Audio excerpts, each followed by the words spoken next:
Saudi അറേബ്യയിലെ താമസ തൊഴിൽ ചട്ടങ്ങൾ ലംഘിച്ചവർക്കെതിരെ കടുത്ത ശിക്ഷാ നടപടികൾ സ്വീകരിക്കുമെന്ന മുന്നറിയിപ്പാണ് അധികൃതർ വ്യക്തമാക്കിയിട്ടുള്ളത്. നിയമലംഘകർക്ക് ഗതാഗതം, ജോലി, അഭയം, മറ്റ് സഹായങ്ങൾ എന്നിവ നൽകുന്നവർക്കെതിരെയും നടപടി സ്വീകരിക്കുമെന്നും അധികൃതർ വ്യക്തമാക്കിയിട്ടുണ്ട്.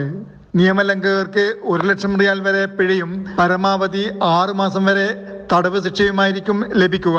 നിയമലംഘനം കണ്ടെത്തിയ പ്രവാസികൾ നാടുകടത്തലും നേരിടേണ്ടി വരും. പിന്നീട് വീണ്ടും സൗദിയിലേക്ക് വരുന്നതിന് വിലക്കേർപ്പെടുത്തിയായിരിക്കും നാടുകടത്തുകയെന്ന് നിയമലംഘനത്തിനെതിരെയുള്ള നിയമപരമായ പ്രത്യാഘാതങ്ങളെക്കുറിച്ച് പൊതുസുരക്ഷാ ഡയറക്ടറേറ്റ് കർശന മുന്നറിയിപ്പ് നൽകി. ഏതെങ്കിലും തരത്തിലുള്ള നിയമലംഘനങ്ങൾ കണ്ടെത്തിയാൽ അധികൃതരെ വിവരമറിയിക്കണമെന്ന് പൊതുസമൂഹത്തോട് ആവശ്യപ്പെട്ടിട്ടുണ്ട്. മക്ക, റിയാദ്, കിഴക്കൻ പ്രവിശ്യ എന്നിവിടങ്ങളിലെ പൊതുജനങ്ങൾക്ക് 911 എന്ന നമ്പറിൽ വിളിച്ച് നിയമലംഘനങ്ങൾ അറിയിക്കാവുന്നതാണ്. അതേസമയം സൗദിയുടെ മറ്റ് പ്രദേശങ്ങളിലുള്ളവർക്ക് 994, 993 എന്നീ എമർജൻസി നമ്പറുകൾ ഉപയോഗിച്ചും റിപ്പോർട്ട് ചെയ്യാവുന്നതാണ്. Jafar Ali, Palakkode, Mathrubhumi news, Jeddah.